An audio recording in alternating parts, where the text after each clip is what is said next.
It's your girl D here with 8th house energy. I was here to do, well, I'm here. I was here. Well, I guess I will be after I'm done. I could say that.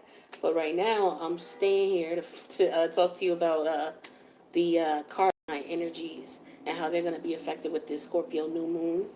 So, we're going to talk about Aries, Cancer, Libra, and Capricorn in this video. If you want to see the fixed sign energies, Taurus, Scorpio, Leo, or Aquarius, that's going to be the next video. I don't know if I'm going to do that tonight or if I'm going to do it tomorrow, but I may do it tonight. So, at the end of the video. And then I'll have the mutable energy, which is Gemini, Virgo, Sagittarius, and Pisces. That'll be in the third video. So it's going to be 3 videos, all right? This one's going to be for the cardinal signs of Aries, Cancer, Libra, and Capricorn. So with this scorpionic energy, this new moon in Scorpio, I believe it's on the 5th. Yeah, we got a couple of planetary alignment changes on the 5th, but it's going to be on the 5th. And so what we're dealing with Scorpio is we're dealing with the psychological ramifications of what happens when you lose possession of something, because Scorpio is the opposite polarity of Taurus. And Taurus is your possessions, what you own. It's also the money that you make, right? So the opposite polarity of that would be, you losing those things, or how could you lose those things? So you're dealing with the government. So that's, your taxes if you don't pay taxes. That's Scorpio energy. So you're dealing with, the money you make, which is Taurus energy, versus how it makes you feel. And so that's why Taurus deals with your self-value and self-worth. So we're looking at, for Aries, we're looking at the houses that are involved. We're looking at Pluto, sextile in the new moon. And we're looking at the new moon in Scorpio versus Uranus in Taurus. So what does that mean, right? So it's like basically what you may be dealing with, Aries, is how people feel about you versus how you feel about yourself, right? You may feel, okay, well, this is how I am, and this is what I want it to be. It might be a change. And that's basically what scorpionic energy is. It's a change. It has to happen. So somebody may not like it. It could be the people you're dealing with, because Scorpio deals with shared energy. So there's some type of change that's going to occur. You're demanding a change, or they're demanding a change. It's the power struggle between more than one party. So shared energy, shared resources, you have to negotiate between each other. So there's a power struggle that goes on from time to time. In any relationship you have with anyone, you always have some type of minor disagreement. It don't have to be, anything rough, but sometimes it is. But that's why the energy of Scorpio also deals with death. It could go that far. So what we're dealing with is the changes that happen when you lose a material possession or something that you feel like you own under the Taurus energy. As Taurus, sometimes people feel like, some Tauruses may feel like people are their possessions. Their family, that's my possession, that's mine. That's my child. A lot of people feel that that's your Taurus energy when you say that, right? Because that's your person, that's your child. The interesting thing is if you look at it in scorpionic energy, which is the opposite polarity, when you're going through a divorce or separation, children are sometimes looked at in the 8th house energy as other people's property, because Taurus looks at it as, okay, this is my child, this is my possession. Not in a negative or disrespectful way, but I'm responsible for this belongs to me, right? So we're looking at that energy. So it's like, okay, Taurus is all about, I change the way I feel about something versus how other people see you. So that's the energy you're going to be looking at. And the way it's going to affect you, Aries, is in your 10th house, where Pluto is, because Pluto rules Scorpio as well. Pluto is where you're going to actually see the manifestation of all that happen.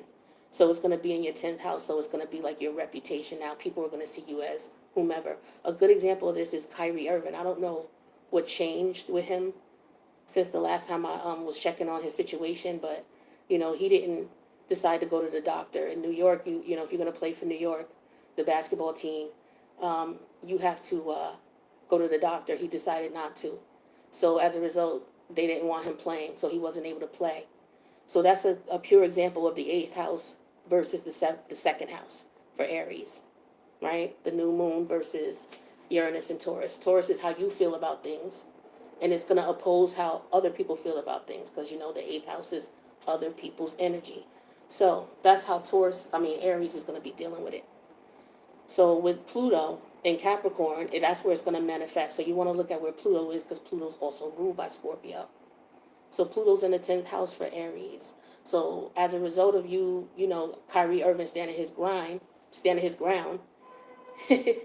his situation is, okay, this is how people are going to see me. This is my reputation.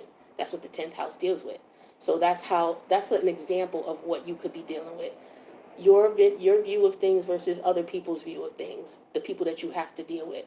You may have a contract with them. So in Libra season, when Libra season was here, judicial law, spiritual law was all going down. Everybody was getting the hammer. So everybody got dealt their karma, whatever it was supposed to be, whether it was in physical court, whether it was in spiritual court, or both. So, the gavel came down. So now what we're dealing with is the physical, the spiritual, or the psychological is what I want to say, ramifications of what happens when something is taken away from you, a possession of you, or something you owned or had, or that provided security for you. For example, when you lose your job, what's the psychological ramifications you go through with that? Having to adjust to not having no more money. If you lose a loved one, because Scorpio rules death. If you lose your job, that's other people's money. That's you getting money through other people. So how does that make you feel? That takes you right to your Taurus house, your self-value, your self-worth. So that's how the Scorpio-Taurus dynamic is connected. So you're tapping into both of those energies while we're in Scorpio season, is what I want to tell you. All right. So next we got Cancer. Cancer, you're dealing with Pluto sextiling the new moon in Scorpio with the 7th house and the 5th house. So Pluto's in your 7th house, right? The new moon in Scorpio is in your 5th, and the Uranus and Taurus energy is in your 11th house. Now remember, Uranus and Taurus is the energy of you feeling like, yo, this is who I am, this is me, versus what these other people think. So for some of you, other people could think that, 5th house energy of you. So what's 5th house? Children. Some people could know you for your children, right? Some people could look at you like you may be childish or immature, right? Versus the 11th house energy, where somebody may look at you as you're mature. The 5th house energy deals with you spending, getting money like really quick. How do you get money quick? Like you hit the lotto, you play the numbers. That's how you get quick money. Versus the 11th house energy, which is where you get long-term money, like your 401k. You put money into accrued interest. So there's a dynamic. You see, it's always a dynamic. So the way that's going to manifest for Cancer is in their 4th house. I mean, their 7th house, because the 7th house deals with their relationships, their partnerships. So this could go on in business for Cancer, because Cancer is a money sign. It's the opposite polarity of Capricorn. Capricorn is a money sign. So, Capricorn goes to get the money, and Cancer will make sure that, how are we going to spend the money? We got to get a nice house, right? Like people who have like a Jupiter in Cancer, they usually like nice houses or have big houses, because Jupiter's about big. So, Cancer's I would say like it's how you set up your foundation, how you set up your heritage, how you set up your legacy in your private life. And Capricorn's the opposite, how you do that in your career, right? So when you got Cancer here in the 7th house, that's your partnership. So how do you set up this connection and this foundation with these other people?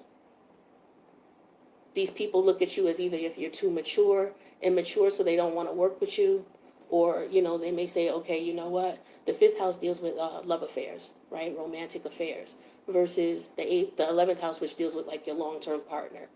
So some people could say, oh, it's time for you to settle down, no more being a player type of energy, right? And you could be saying, well, I'm not going to be a player forever. I just haven't met the right one. Well, what may happen is you may meet the right one. So there's going to be a major change. See, Scorpio energy brings on change you didn't expect, change you didn't want, So it could be that type of energy for Cancer. That's just an example. Now, if you come into some quick money, another example, if you come into some quick money and you say, oh, I want to go to the casino and gamble, or let me put this in the IRA. That's, the dynamic that you're dealing with. And so it's going to be manifested in the decision you make, the partnership that you connect with. Are you going to take that money to the bank for long-term growth, or where other type of financial institution you're going to take it to, or are you going to go to the casino? That's where the balance is going to be. So those are some examples for Cancer. Now for Leo or Libra, Libra, you got Pluto and Venus in your fourth house, and then you got the new moon in Scorpio in your second house, and that's versus or opposing your Taurus, your Uranus and Taurus. So for Libra, how other people see you is your second house energy versus how you see yourself, which is your eighth house, right?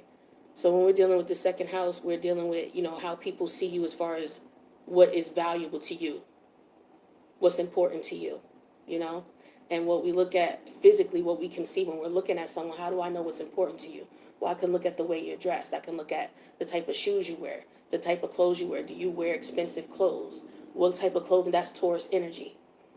Taurus usually has a nice taste, right? Or they have their own distinguished type of taste where they'll spend good money on their clothes, right? So we're looking at that type of energy versus people may have a problem with that. They may feel like, oh, well, you spend all that money on nice stuff, but you're coming to me to borrow money.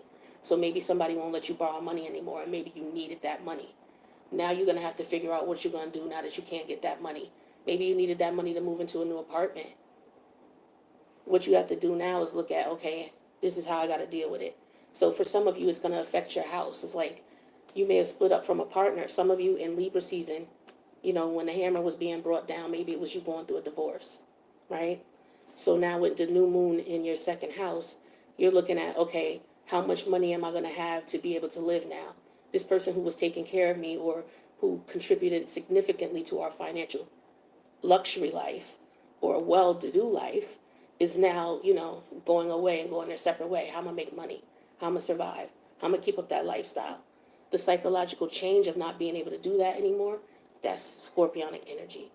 So again, it's an energy where you're not going to have a choice in the matter. You got to just deal with what's coming. And how you deal with it is, what's going to happen. Anything can happen. That's the toxic part of Scorpio.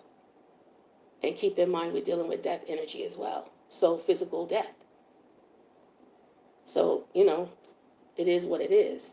But with Capricorn, we're dealing with Pluto in the first house. And then we got the new moon in Scorpio in the 11th house. And then Uranus and Taurus is in the 5th. Hold on, I need a drink of water.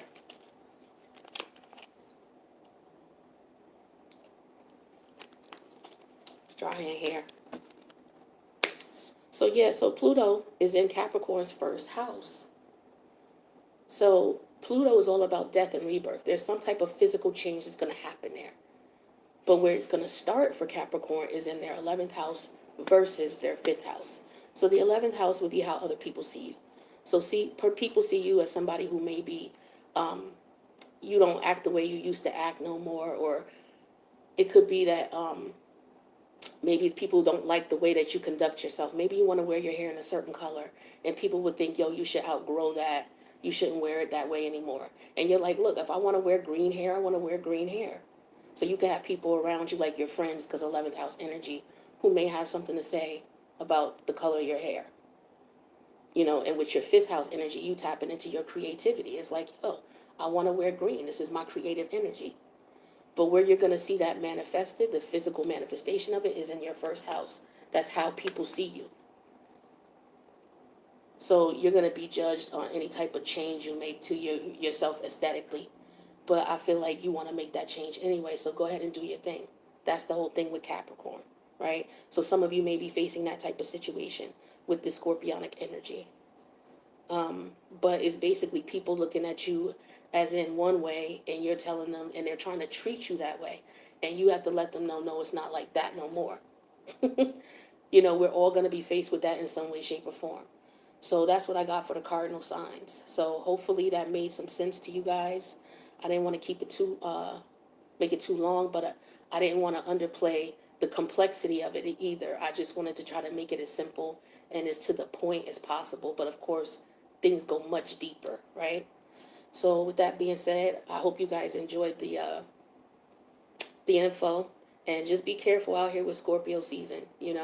Just know that whatever change you're going through based on whatever's no longer around or what you no longer have, whether you lost a job, lost a family member, or lost a friendship or a relationship, it's like we all going through some type of change right now. But that had to do with Libra season. Libra dealt us our hand. So now we got to deal with it psychologically. All right, so I'm going to do the fixed signs next. So I'm going to do Taurus, Scorpio, Leo, and Aquarius in the next video. So if you want to join, give me a few minutes and I'll turn that on. Later.